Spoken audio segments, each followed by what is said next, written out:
This is the FM Gold channel of All India Radio. In the program Spotlight, now we bring you a discussion on National Voters Day. The participants are Dr. S.Y. Qureshi, former Chief Election Commissioner, and Vijay Kranti, journalist. Today, India is celebrating and observing the National Voters Day. And this time, it's the 10th National Voters Day. How do you look at it? You have been so deeply involved in the electoral process as the Chief Election Commissioner of India. How do you look at celebration or observing this National Voters Day? I could not describe you my feeling because actually it is like my baby's 10th birthday.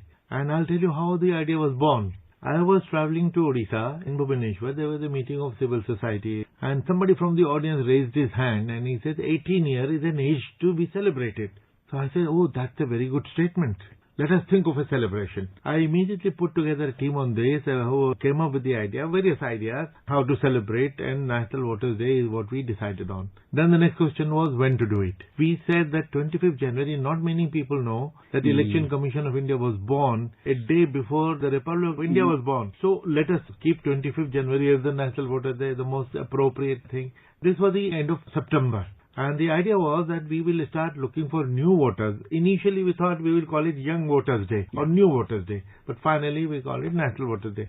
So we thought we will start looking for those who will become 18 on the date of eligibility, which is 1st of January. Normally, our electoral rolls are issued in the calendar year in April, May, June, November. But in this case, we decided that we will make advance preparation in October, November and December. And as soon as the calendar comes, the 1st of January, we will issue the voter rolls, which we did on the 5th of January. That was 2011. And as soon as the voter rolls had been issued, we had to issue voter ID card. So we reach out to all these new voters so that we can give them their voter card on National Voters Day, celebrating 8 lakh simultaneous functions in the entire country at every booth level. And this year, if I'm not wrong, this number is 10 lakhs. 1 million. Because the number of booths has gone up, because even then the number of booths was 9 plus.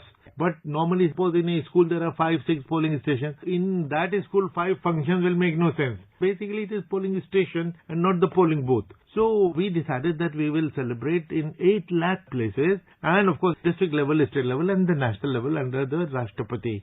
Then interestingly, I wrote a letter to the Cabinet Secretary then in middle of October that we are going to celebrate National Voters Day. Please ask all the state governments and the various ministries to extend cooperation. It is the usual courtesy letter. And forgot all about it.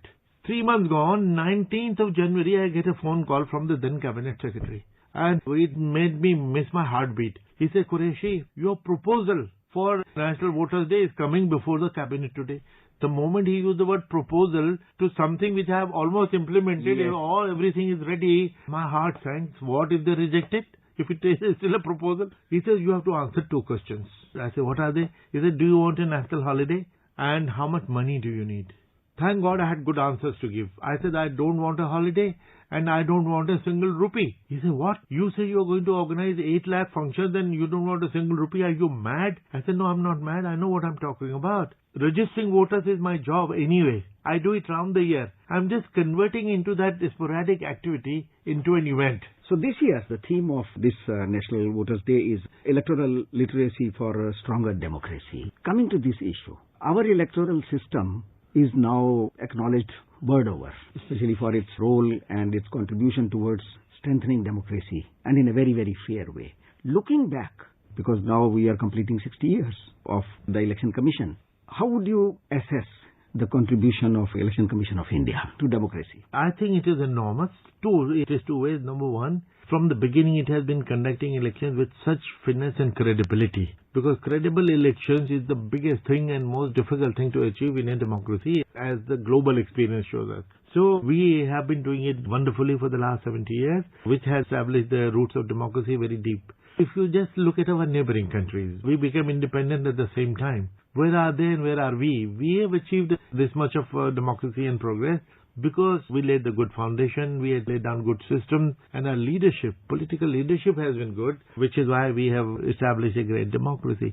Second contribution of Election Commission has been in setting up a voter education, which was set up in 2010. Actually, I proposed this in the Election Commission and there was a lot of hostility. Can you believe it? They said educating voters is not our job. Our job is just to conduct elections and manage elections. I said, no, I do not accept that. Why it is our job? Because the legitimacy of the MLA and MP comes into question. If he won the election with only 10% vote, 90% of the constituency has not voted for him. So it is important that we do voter education, and we have not looked back. Every single election, the first election was Bihar 2010.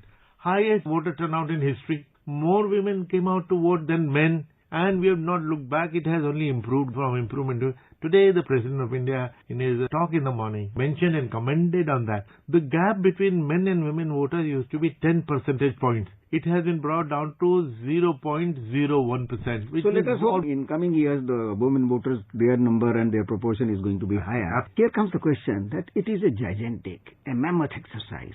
10 lakh polling booths or 10 lakh centers, which means far beyond 1 crore of only those people who are directly involved in the management, then security people, then the supporting exercise, whatever is going on. How it is executed in such a clockwise precision? What is the secret behind Very that? good question. In fact, I have answered your question on that secret in a book which I wrote 5 years ago called An Undocumented Wonder, The Making of the Great Indian Election. Oh, you must read this book. You must. And it has come out with 5 editions.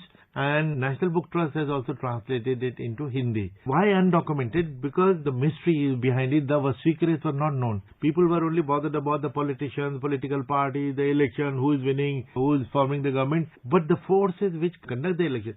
Now, you will be surprised to know the figure. 12 million government servants conducted the election for us. It is larger than 70 countries of the world. Now, 12 million government servants, when they conduct the elections under us, they deliver a perfect election every time. This itself is a case study, which means that basically they are competent people. You have to take work out of them. You have to create the right environment. You have to choose the good ones and from the bad ones and post the right people.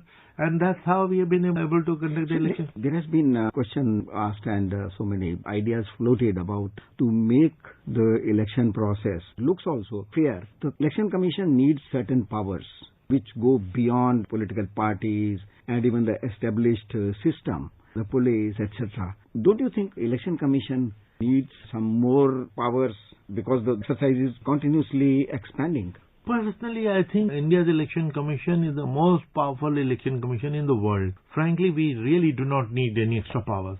If at all we need one, that is the power to deregister political parties. Because while we register them, and in the case where they had gone up to Supreme Court and they said that for deregistering, there has to be a separate act which has to empower us, which does not exist, and we have been asking for it for the last 20 years. It is not happening. Now, if political parties defy us continuously again and again, what can we do? Suppose when they are constituted, when they are formed and they are licensed to become a political party, they have to sign an affidavit that they will follow certain principles. Suppose they say anything against the Constitution. Suppose they defy a lawful order of the Election Commission. Suppose they defy the Model Code of Conduct. So for that we will give them a warning.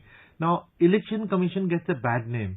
They say that all that we can do is issue a warning, which we are not able to do under the law. Under the law, all that we can do is reprimand, censure, warn, ask them to be careful in future. People are very unhappy with us. Recently, there have been a few unfortunate events in spite of the fact that the Election Commission has been very, very fair. One example is that even in those days, when Mrs. Indira Gandhi, who was a very powerful Prime Minister, after the emergency she decided to go have the stamp of fair elections, even she was defeated. So that shows the power of Election Commission. Yes. Now the question is, recently, or it happens many times, the moment election results are there and obviously some parties, many leaders will lose, they start questioning the credibility of EVM, even the credibility of Election Commission. How to handle this unfortunate situation? Election Commission is quite used to handling criticism. Frankly, we don't mind. Many times it has been suggested that there should be contempt of court power given to us. I don't believe in that. After all, we are the basic institution of democracy. If somebody criticizes us, it is your right. And we should have the confidence enough and we should have the strength enough to answer and defend ourselves. So I do not like that idea at all. But the power which is missing and the questions which are raised about EVM, that was the other question. I have said repeatedly that EVM is a wonderful machine. It is pride of India, and we have been improving it from time to time. In fact, this improvement also, VVPAT, is the latest improvement. I remember it happened again in my time in 2010 again. When I took over, that was the time when BJP particularly was criticizing EVM, and they had come out with a book called Democracy in Danger. So when the people's suspicion about EVM was so high, immediately I called a meeting of all political parties. I was wanting to know what is their apprehension. It was led by Chandrababu Naidu, and when we asked other chief ministers, they all pointed towards him, look, whatever he is saying is what we are saying. Although I said, Chandrababu Naidu ji, I am very upset that you are leading this delegation. You are a technology icon. Instead of being my brand ambassador for my EVM, you are coming to question it. I am unhappy. But I'll try and convert you. Tell me what you want. So after discussion, they said there is no transparency. When you press a button, where does it go? We don't know, on suspicion. And if you introduce VVPAT, that's how it was. That's how. Immediately, believe me, in that meeting itself, we decided, all right, if VVPAT is going to satisfy you, so be it. We immediately asked our two companies which make the machines that start developing it immediately. It's very interesting. Election Commission of India, although there have been some criticism from disgruntled politicians who lose elections and then they start blaming the Election Commission. What has happened in recent years, we see that Election Commission has played a very significant role in helping or conducting elections in many other countries or helping them technologically. What does it mean? Yes, that shows that not only the people of India trust us.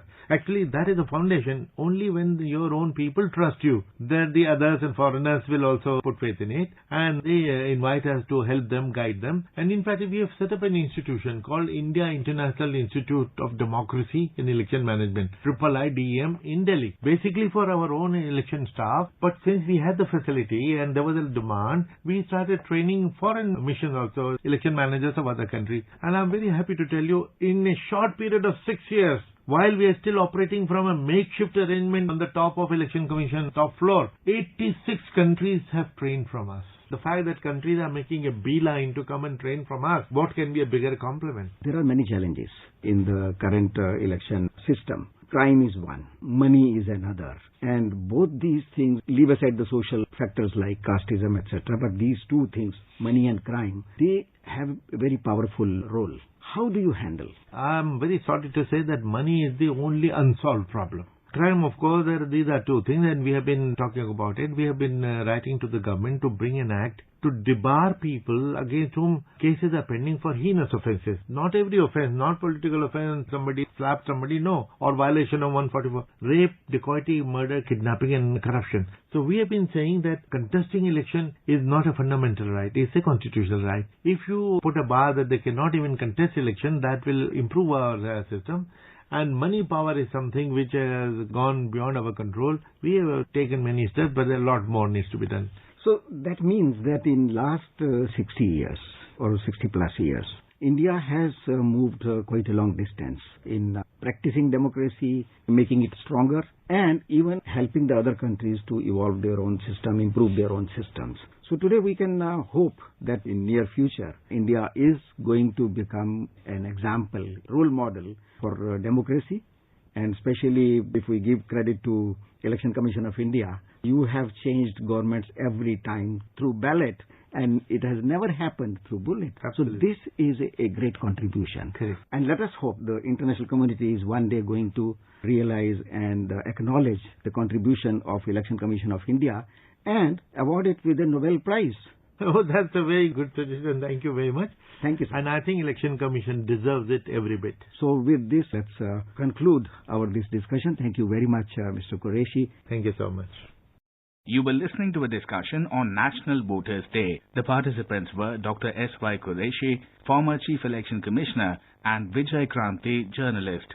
This program was produced and presented by the News Services Division of All India Radio. This program is also available on our website newsonair.com. You can also follow us on the News on AIR app for updates. You may email your opinion about this program at airnsdtalks@gmail.com.